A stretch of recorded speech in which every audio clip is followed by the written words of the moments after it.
Vamos lá, galera. Eu estou bastante preocupado e se você vai prestar atenção nesse vídeo, eu garanto que você também vai estar preocupado. Mas é importante estar preocupado consciente do que simplesmente fechar os olhos. E vamos começar. O cenário econômico no Brasil é extremamente complicado se nós temos sinais que indicam muitos problemas para o Brasil em termos de inflação, tributação e políticas econômicas. Problemas que vão afetar cada um de nós. Então vou mostrar para vocês alguns desses sinais que podem levar a colapso na economia do Brasil nos próximos meses e anos.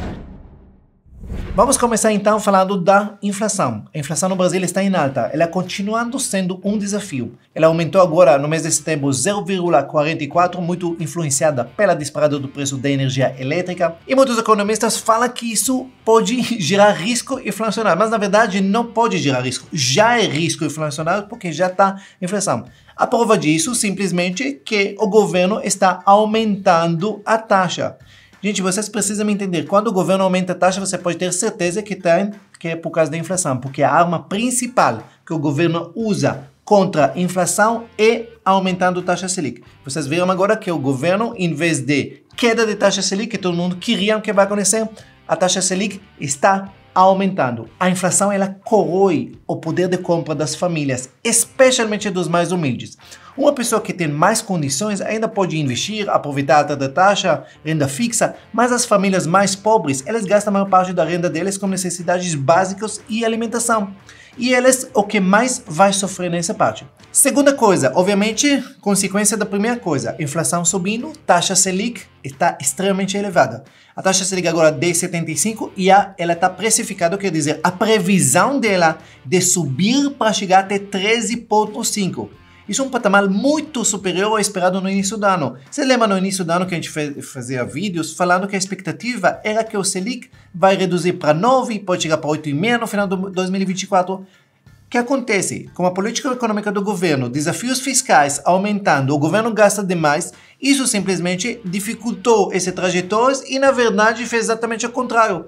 O Banco Central obrigado a manter taxa de juros elevados. Mas por que ele é obrigado? Porque o Banco Central, ele mantém a taxa de juros para controlar a inflação e para tentar financiar os gastos fora de controle do governo. Simples assim. Terceira coisa que está acontecendo, o crescimento da dívida pública. A dívida pública do Brasil continua a crescer, com o Banco Mundial apontando que a déficit fiscal aumentou significativamente durante o governo Lula. A dívida pública vai chegar a 80% do PIB em 2024 e continuar crescendo. Mesmo com projeção de PIB crescendo para 2,8%, aumento da dívida em relação ao PIB, isso é extremamente preocupante. Isso quer dizer que o país está gastando muito mais do que ele arrecada. E isso quer dizer que com taxa Selic elevada, o governo gasta centenas de bilhões de reais por ano não pagando as dívidas, pagando os juros das dívidas. Vocês entendem isso? Por quê? Porque se a dívida... Pensa comigo, você pegou um empréstimo. Então, a taxa que o governo paga esse empréstimo é a taxa Selic. Então, a taxa Selic subindo quer dizer que o governo está cada vez mais endividado. Pois é. Quarta coisa, carga tributária, que não para de subir. A carga tributária no Brasil já está extremamente alta e continuando subindo. Tem índices que mostram que ela pode chegar para 50% carga tributária no Brasil. 50%. Só para vocês verem, a reforma tributária, estamos falando do IVA, que é Imposto sobre Valor Agregado, provavelmente, isso é uma previsão otimista, vai ser 28%.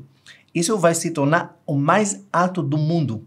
Simplesmente vai ser mais alto do que países como Dinamarca e Noruega, onde há retornos social para a população, 28%.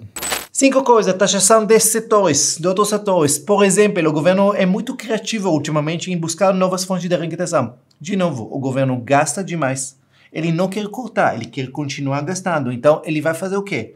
Tentar taxar o máximo possível, tirar de onde que ele pode. Ele está tentando agora taxar aplicativos como Uber, 99. Tem novos impostos, na verdade, não novos, mas que já tentamos, que ainda não fui, imposto do pecado, em cima de itens como vinho, cervejas, veículos elétricos. Aí, medidas que vão prejudicar setores que já estão passando dificuldades. Tem muitas pessoas que não entendem o que significa aumento de impostos. Aumento de impostos, ela faz duas coisas. Primeira coisa, ela pesa em cima das pessoas, pesa em cima das famílias, em cima das empresas. Quanto mais você tira dinheiro deles, eles simplesmente têm menos para consumir, menos para viver, menos para o padrão de vida deles. A empresa tem menos dinheiro para contratar e assim vai. Ah, bem, mas o dinheiro volta. Esse é o problema, que o dinheiro não volta.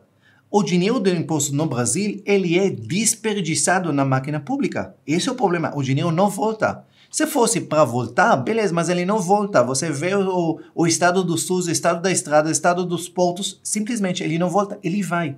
A situação é tão absurda que o brasileiro trabalha em média 150 dias por ano para pagar imposto. Quer dizer que de janeiro, fevereiro, março, abril e maio, você não ganhou um tostão, você só vai pagar imposto. Você só vai começar a ganhar alguma coisa a partir...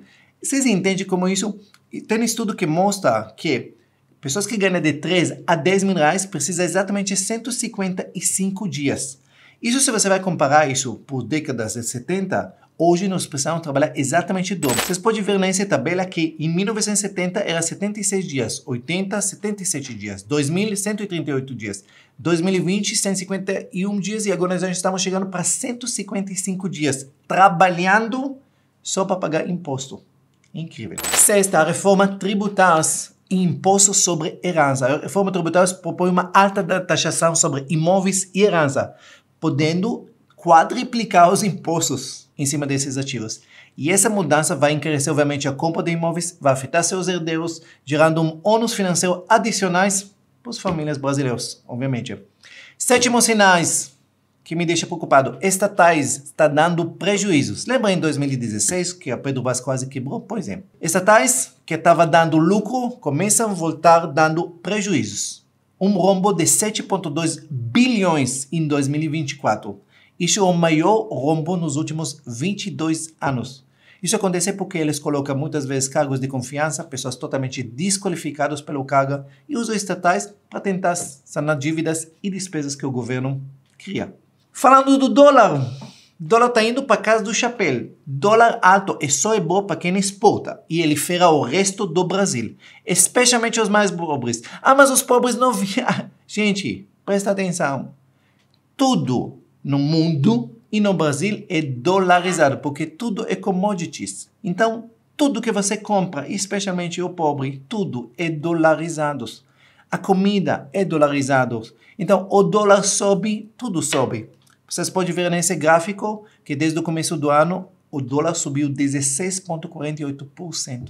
Por isso, uma dica, parte da sua carteira tem que estar em dólar. Simples assim. Nona coisa, aí vem as coisas para só acelerar a ladeira abaixo. Vamos taxar os milhões, porque a gente vai pegar dos ricos e nos vamos passar por mais pobres, nós vamos fazer justiça social. Olha que coisa mais linda. E sempre tem as pessoas que não têm muitos neurônios que ficam animados com essas ideias. O que vocês entendem? Taxar essas coisas de super ricos, vamos criar um imposto mínimo para aqueles que têm renda superior a 1 milhão, tudo isso.